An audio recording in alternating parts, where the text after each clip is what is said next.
You were probably taught this story in school.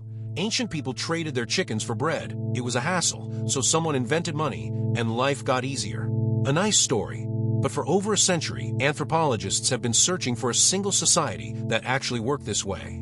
And they still haven't found one. Because money wasn't invented to make trade easier. It was invented for something else entirely: control. This is a 10,000-year story, stretching from the clay tablets of Mesopotamia to the digital code inside the phone in your hand right now. By the end of this video, you'll see that every cent in your pocket is really the latest move in a 10,000-year power game. Economics textbooks always paint the same scene. One person wants a chicken, another offers bread, and when their needs don't line up, someone sits down and invents money. But field anthropologists have never found this scene anywhere. Not in Africa, not in the Amazon, not in the Pacific Islands. What they found instead was something else: debt. 5,000 years ago, in Mesopotamia, temple priests carved who owed what to whom into clay tablets. Money from day one was really a ledger, and who kept that ledger mattered just as much as the money itself.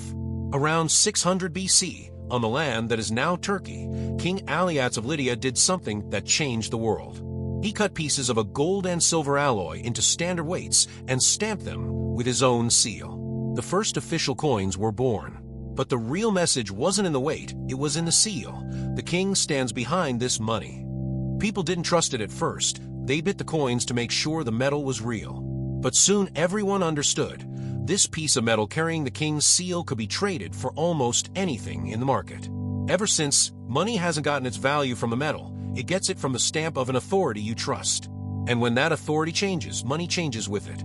The Roman Empire's silver coin, the denarius, was for centuries the symbol of the empire's power. But emperors constantly needed money for wars, for the palace, to feed massive armies. So they found a trick. They started quietly reducing the silver inside each coin. Same coin, same look, but a little less precious metal every time. Within 300 years, the real silver in the denarius had almost vanished. Prices soared, trust collapsed. Today we call this inflation. Back then, it was the same trick. It just didn't have a friendlier name yet. Thousands of miles east, during the Song dynasty, the Chinese got tired of hauling metal coins around and tried something completely different: paper.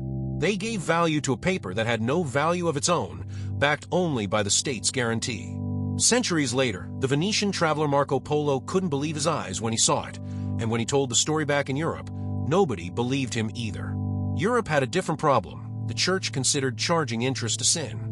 In the 15th century, the Medici family of Florence found a way around it.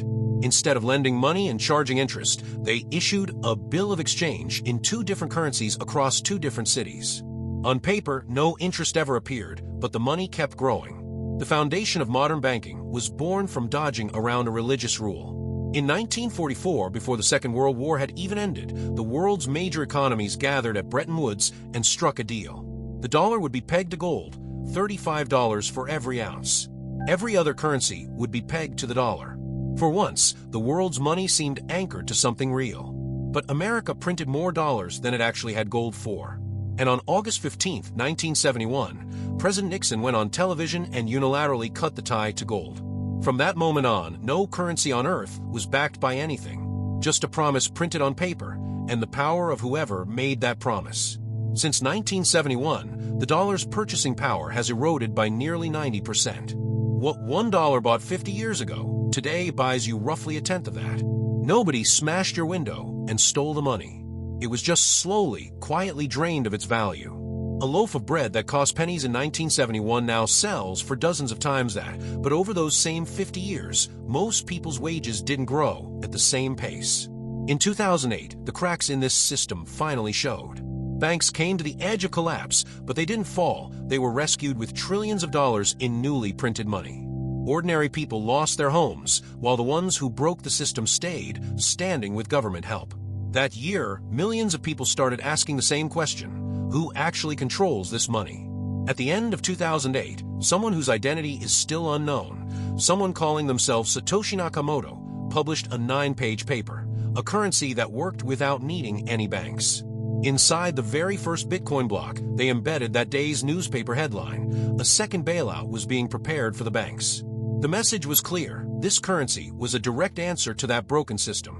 But governments didn't just sit still. Today, more than 110 countries are developing their own digital central bank currency.